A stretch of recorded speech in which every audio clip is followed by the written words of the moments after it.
We've heard parting words from St. Paul and Jesus.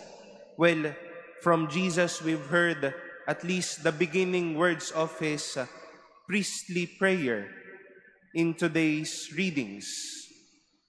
But one thing is for sure about their words. May mga haharapin pong paghihirap, may mga dapat silang harapin, at may mga pagsubok pang maaaring maharap sa buhay ang kanyang mga alagad. But Paul and Jesus did not leave their friends and Jesus' disciples hanging. Hindi nila sila iniwan at sinabi na, ito, may haharapin kayong paghihirap, may problema kayong haharapin, may mga pagsubok, bahala na kayo dyan, tapos na ako.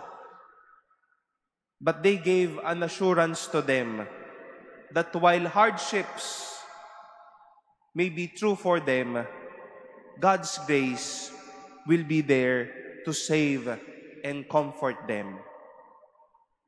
At hindi madali yung mga paghihirap na kanilang haharapin. Paul reminded them that some savage wolves may come up within their circle, destroying the faith that they will also preach. And likewise, Jesus himself knew well how the world will hate those who love the Lord so much. But then again, my dear brothers and sisters, what matters the most are not the ones that they will face, but the confidence that they are all gifted with.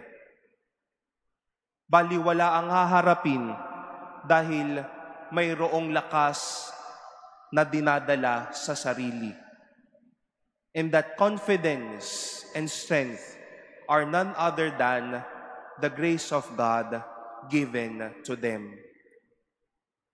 And to this extent, my dear brothers and sisters, we are all reminded that savage wolves, liars, and haters will come along our way and will be true in our Christian life. But Jesus never leaves us hanging to the point that we will be defenseless and lifeless when we face them in this life. But then we are given confidence in the face of realities. We are given graces in the face of disgraces. Dahil mga kapatid, hindi pabaya ang Diyos.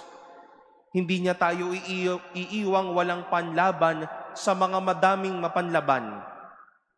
We have the sure confidence and grace to face life and be consoled in this life. Kung ito ay leksyon sa kanila noong panahon, ito din ay pabaon sa atin. What matters the most are not the ones that we will face, but that confidence that we are gifted with and we are carrying with as we face savage wolves, liars, and haters today. Paul and Jesus never disregarded these realities as we come along our life.